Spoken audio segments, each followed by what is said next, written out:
ഇന്നലെ നടന്ന Rajasthan Royals Delhi Capitals മത്സരത്തിലെ രാജസ്ഥാൻ റോയൽസിന്റെ പരാജയത്തിന് തൊട്ടു പിന്നാലെ സൈഡ് ലൈനിൽ നിന്ന രാജസ്ഥാൻ നായകൻ സഞ്ജു സാംസന്റെ കണ്ണുകൾ ക്യാമറ ഒപ്പിയെടുക്കുകയുണ്ടായി.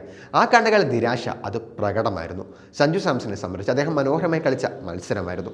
റിട്ടയർഡായി പുറത്തു പോകേണ്ട വന്നത് അതീവ നിരാശയുണ്ടാക്കുന്ന കാര്യമായി.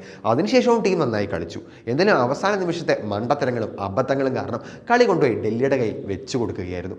ഇതെല്ലാം സഞ്ജു സാംസന്റെ കണ്ണുകളിൽ നിന്ന് നമുക്ക് വായിക്കാൻ പറ്റി. എന്തായാലും ആരാധകർ പഴയൊരു ചിത്രം സഞ്ജു സാംസനെ ഓർമ്മിപ്പിക്കുകയാണ്. 2009 സച്ചിൻ ടെണ്ടുൽക്കർ ക്രൈസ്റ്റ് ചർച്ചിൽ ന്യൂസിലൻഡിനെതിരെ അതിമനോഹരമായ ഒരു ഇന്നിംഗ്സ് കളിക്കുന്നു. ഏറ്റവും ആദ്യം 200 റൺസ് ഏകദിനത്തിൽ സ്വന്തമാക്കാൻ പറ്റുന്ന ബാറ്റ്സ്മാൻ ആകാനുള്ള ഭാഗ്യം അന്ന് സച്ചിൻ ടെണ്ടുൽക്കർക്ക് തൊട്ടടുത്തെത്തിയതാണ്. എന്തായാലും സച്ചിനെ അന്ന് ഇഞ്ചുറി ചതിച്ചു. ഇത് ശരിക്കും നിരാശ ഉണ്ടാക്കുന്ന ഒരു ചിത്രമായി. എന്തായാലും സച്ചിൻ അവിടെ കൊണ്ടൊന്നും വിട്ടുകൊടുത്തില്ല. ഗ്വാളിയാറിൽ ദക്ഷിണാഫ്രിക്കയ്ക്കെതിരെ സച്ചിൻ ടെണ്ടുൽക്കർ ആ അതുല്യ നേട്ടം പൂർത്തിയാക്കി. അതും ആദ്യ ബാറ്റ്സ്മാൻ എന്ന നേട്ടം തന്നെ. സഞ്ജുവിനെ സംബന്ധിച്ച് ഇന്നലത്തെ നിരാശ താൽക്കാലികമാണെന്നും ഭാവിയിൽ വലിയ നേട്ടങ്ങൾ അദ്ദേഹത്തെ തേടി എത്തും എന്നുള്ളതുമാണ് ആരാധകർ അദ്ദേഹത്തോട് പറയുന്ന കാര്യം. സഞ്ജുവിനെ സംബന്ധിച്ച് പരിക്ക് നിസ്സാരമാണെന്നും അദ്ദേഹത്തിന് അടുത്ത മത്സരത്തിൽ തിരിച്ചു വരാൻ സാധിക്കും എന്നുള്ളതാണ് ഇപ്പോൾ പുറത്തുവരുന്ന റിപ്പോർട്ടുകൾ.